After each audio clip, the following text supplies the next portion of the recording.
We have the wonderful Matt Baker on the show later on, talking about his new telly show filmed on his family farm.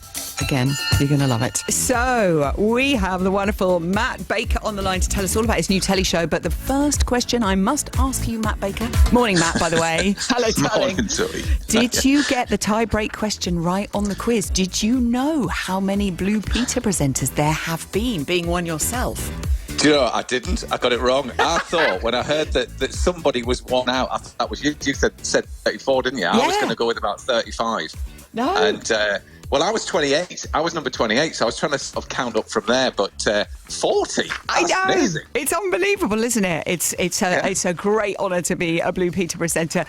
We love you, Matt. We love you from the one show, from Blue Peter, of course, from Strictly, from Countryfile. But you've done such an amazing thing. I was so excited when I read on your social media that you were going to be making this show. You have invited the cameras.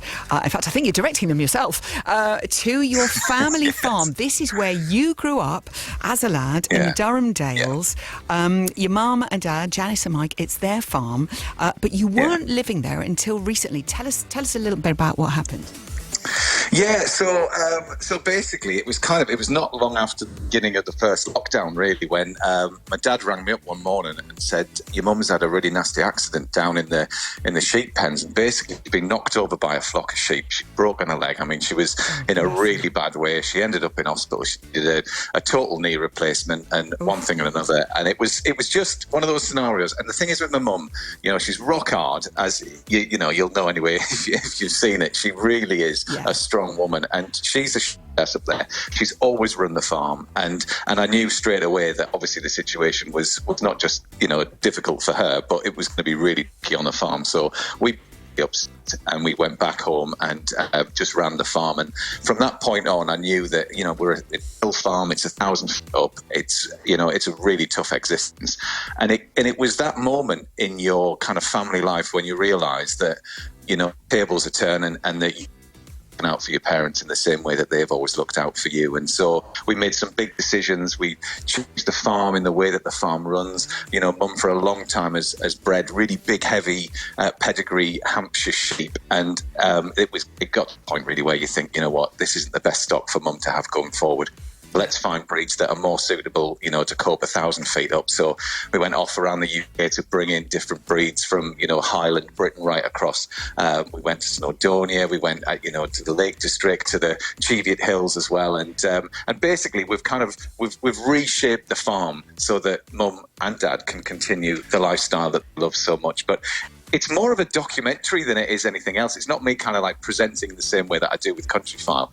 It's very much what happened. And this program was never kind of a pitch. It was never an idea to go and say, oh yeah, I want to make a show about this, that, and it evolved because of the situation that we found ourselves in as a family. And so it's incredibly real. It's very emotional.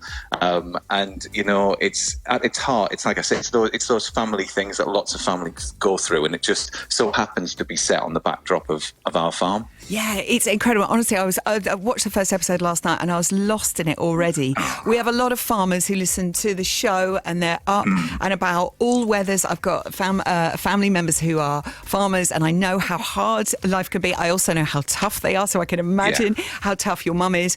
But it's just such a beautiful thing to watch. And I think also this last year, we've always loved Countryfile and stuff, but even more so, there is something for people who are stuck inside or stuck in cities to watch programmes about the countryside, about country life, about, for a lot of people who sort of think sometimes that it might be living the dream, to watch programmes like this and go, it's incredibly hard work. It really is. And you really get the sense of that. But also, how easy was it to convince your wife, Nicola, and your lovely kids, Molly and Luke, to be on the telly box? Because obviously they're used to you being on the telly box.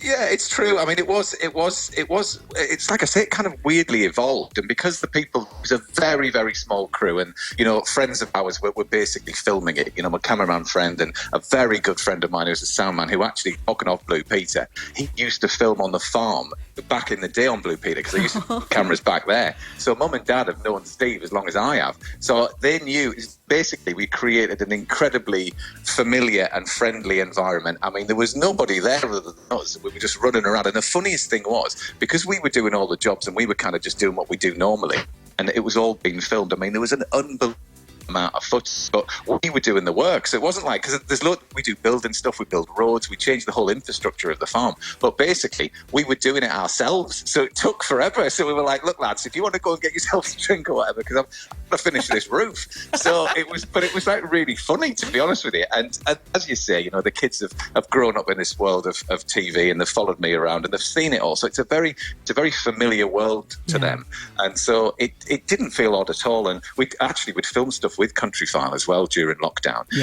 And Luke had actually filmed it himself with a camera. He was the cameraman, which was brilliant. So he did bits of shooting for this as well. And it's hopefully it's a real kind of family friendly watch, and hopefully, you know, all ages can enjoy it. That was my plan anyway. That was my aim. And doing these kind of rural topics through issues that all families go through. That's what I was aiming for, from a kind of producing and director's perspective. Yeah, you've definitely managed that, Matt. It's so heartwarming, and like you say, it is really emotional as well.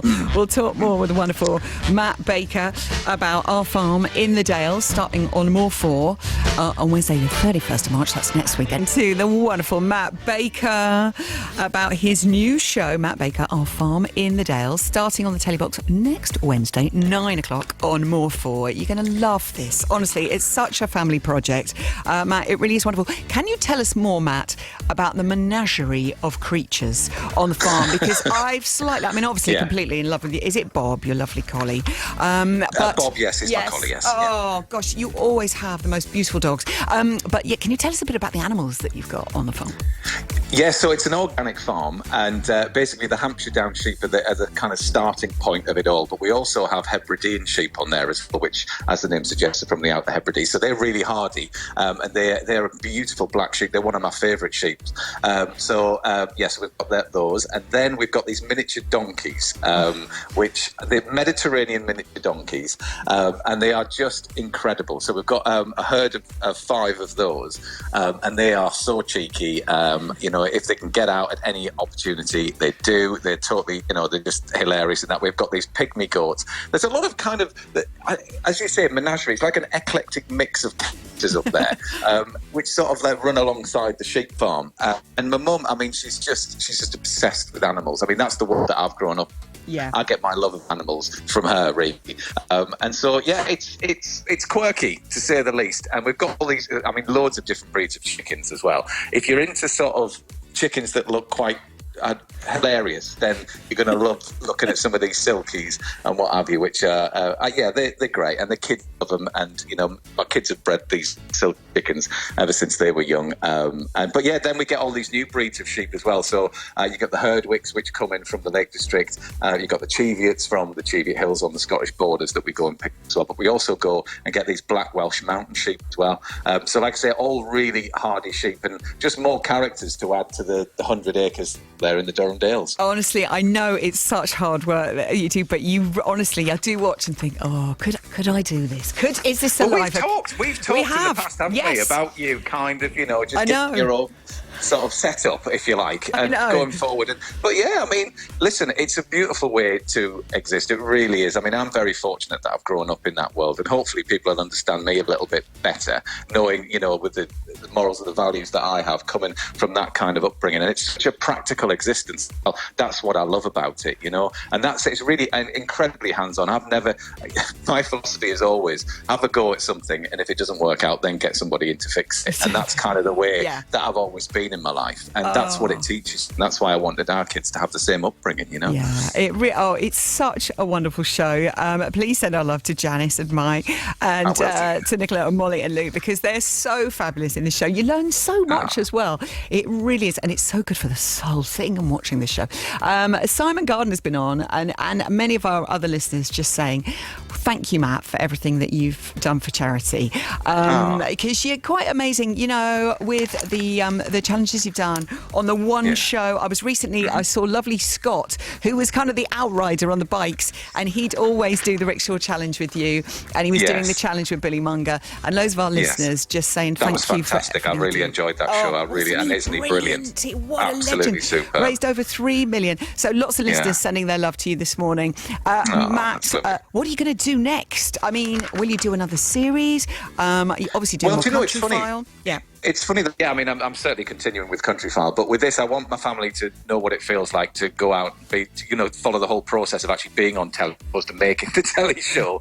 And then when everybody's, kind of experienced the whole thing, then we'll sit back and think, right, where do we go from here? But I've got this production company now, so I'm really excited about all the stuff that we're going to be making in the future. So, yeah, it's really exciting times for me. Oh, keep making the magic, Matt. We love you to pieces. Matt Baker, Our Farm in the Dale, starts on More 4 next Wednesday, 31st of March at 9 o'clock. Thank you so much, Matt. Take care. Thank you, Zoe. Thank you, lovely. Have a good day. Bye-bye.